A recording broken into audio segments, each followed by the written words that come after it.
Have you ever had your power disconnected in Canada? Well, I have.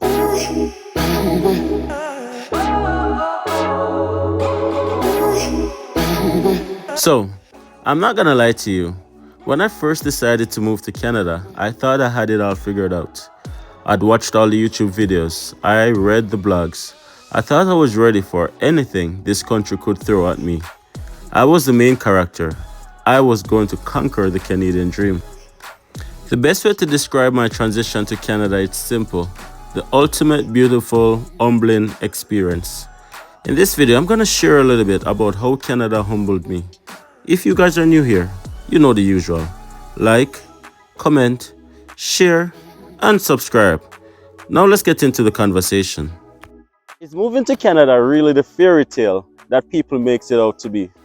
Landing in Canada as a new immigrant, these are things that are not usually spoken about on the travel brochures or on those come to Canada advertisements. And what am I talking about? How difficult can it be as a newcomer landing in Canada? Canada humbled me. I learned some lessons in Canada that I did not expect to learn. Some lessons that I didn't even learn back in my home country of Jamaica. And it's simple. It can be a very tough place to live. Financially, Canada will make you have to do things that you never thought that you would have had to do in order to survive, in order to make ends meet. There's no jobs that is frowned upon. Well, this is my story. I'm a Jamaican who migrated to Canada back in 2019. And like many of you guys watching this video, I had many goals, dreams, aspirations, and hope for a better future. But what I wasn't planned for was how difficult of a transition I was going to have. I saw Canada as the land of opportunity. Well, let's be honest, Canada is the land of opportunity. But I expected many of those opportunities to come my way as soon as I landed in Canada. I know it's a bit naive, so I know many of you guys are going to comment right down below and say, hey, there's no perfect country and you should have done your research. And many of you guys are probably right. But in truth and in fact, many things still wasn't what I expected it to be. One of such stuff was how expensive it was to live here in Canada. Landing as an international student, I landed with my wife and my daughter. I landed in Canada in summer of 2019. I landed in Canada as an international student and I landed with my wife and my daughter. We were so happy to finally make it to the promised land. We're finally happy to make it to the land of opportunity, to the place where people say that it's impossible for you to fail. You must survive, you must make it in life, you must be successful. And those are some of the things that we had in our mind. We thought that all those opportunities that we saw online would have just landed at our feet immediately. We quickly learned how naive it was to think that way, because not only were we shocked by the rude awakening of how expensive things were, we were also shocked by a multiplicity of other culture shocks that I've spoken about in many other videos. But more in fact, we were shocked at the opportunity fact that we were not able to go directly into the type of job that we had back in our home country of Jamaica. In other words, we had to start from the bottom. We had to start getting those Canadian experience, we had to start getting those Canadian qualifications on our resume in order to move up the corporate ladder. And a lot of persons don't talk about that. A lot of persons don't talk about the fact that coming to a new country, you're literally starting over from scratch. Now imagine yourself back in your home country. You have probably just graduated high school, or probably you have gone to college and probably have just graduated college. And then now you're taking that entry-level job, and then you are thinking of moving it up in the corporate ladder, on the corporate ladder. Well, migrating is no different. The only difference is you're not graduating from a school, but you're literally landing somewhere that you have never been before. So you're literally starting from the bottom of that corporate ladder. My wife had to work as a janitor, something that she didn't thought that she would have had to do. We shared that story many times. She was working as an housekeeper in a few hotels, 3 jobs at one point. I could have only worked 20 hours as an international student. So with that being said, my income was limited, so my wife had to do the bulk of the heavy lifting. And then there came COVID-19. Now we experienced so many challenges throughout our initial transition here in Canada. And that is why I say that Canada humbled me. Canada literally let me know what it was like to come down to the last $50 or $20 in your account. Now many people don't talk about the fact that, okay, then it can be very tough as a newcomer. Now I know what it is like to pull up to the gas station with $10 and put $10 gas in your car, in my car at the time, hoping that that $10 would have last me to payday when my wife got paid or when I got my little stipend, as I would call it, on my 20 hours work at the time. And it was tough. It was tough. We've been in situations where our power got cut because we couldn't afford to pay the bill. Luckily, it wasn't winter, so we weren't faced with the excruciating temperatures of winter condition. But nonetheless, it was pretty inconvenient. And you know what? Somewhat embarrassing to know that, okay, then we migrated to this country and then we find ourselves in a situation where we can't pay our power bill and then our light got cut. Now, many people don't talk about these things, but we like to talk about these things so people can have a realistic expectation of what it is like to migrate, not just to Canada, but to any country outside of your home country, right? I share these videos so you guys can have a better understanding of how to transition. And you know what? Transitioning can be very, very tough. Now, when we just landed, we didn't have a car. We had a daughter, and we didn't have a car, and we didn't have any support really. We didn't have any support when we landed in Canada. So everything that we had to do it on our own. So most of the places that we were going at the time, we had to walk there. Luckily, we live in a somewhat small community, so everything was in touching distance.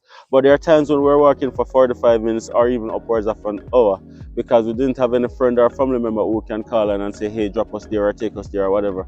So when we're not walking, we're on the bus, right? So that was our initiation here in Canada. And there are so many things that you have to factor in when you're moving to a new country. And it is imperative that you do adequate research and planning to know that when you land, you are gonna be in a good position or as best a position as better position as possible. Now, when you just at the time where we were so excited to move to Canada that we probably didn't do as much research as we should have done in hindsight looking back, because really and truly we thought that we did enough research, but looking back I don't think we had done enough research because there were so many things that caught us off guard, right? So we were in situations, especially when COVID hit and my wife got laid off from all her jobs, where things were really tough.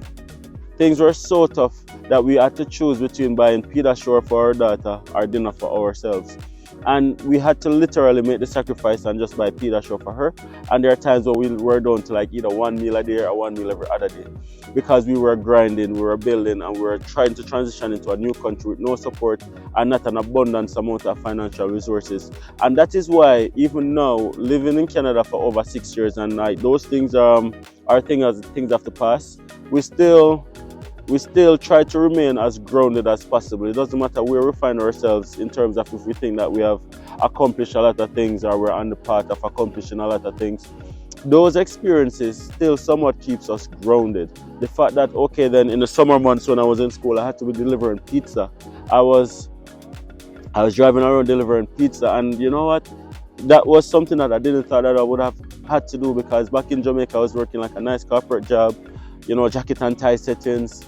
Coming to a new country, expected the same thing and stuff like that. And you know, you're knocking on people's door, and then you get many different personalities. Some personalities made you literally feel so small. You know what I mean? Like you're there just to deliver pizza.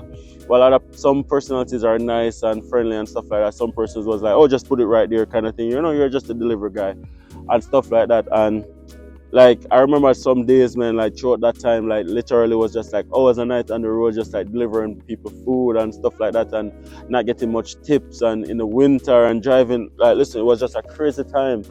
And you know what we did? We paid our dues. We held our head down.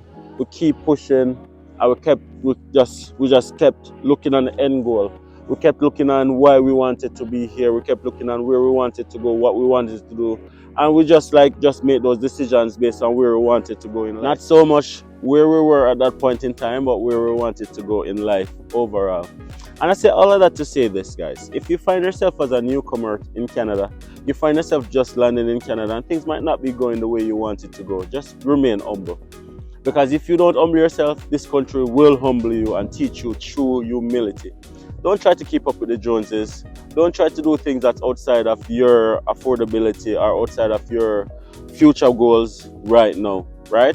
Short-term pain, long-term gain. Make the sacrifices now that you can reap the benefits later. That would be my biggest advice to you guys. Begin with the end in mind.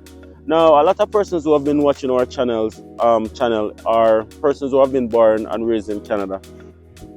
And many people ask me the question like, why would somebody migrate to Canada, especially in this current economic climate? But my answer to those questions is really, it doesn't matter how bad Canada may seem right now, it's still 100% better than many other countries around the world. So immigrants are always going to be interested in migrating to Canada.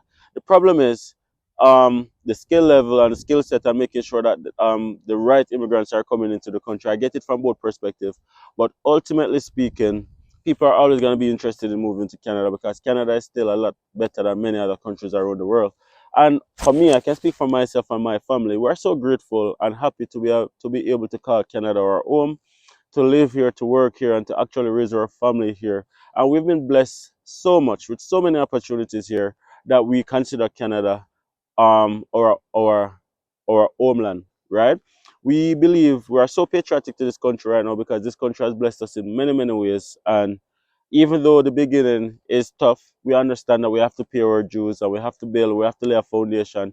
And now we are contributing in many different ways to this society that we now call home. So if you're an immigrant as well, find ways to contribute to your new society.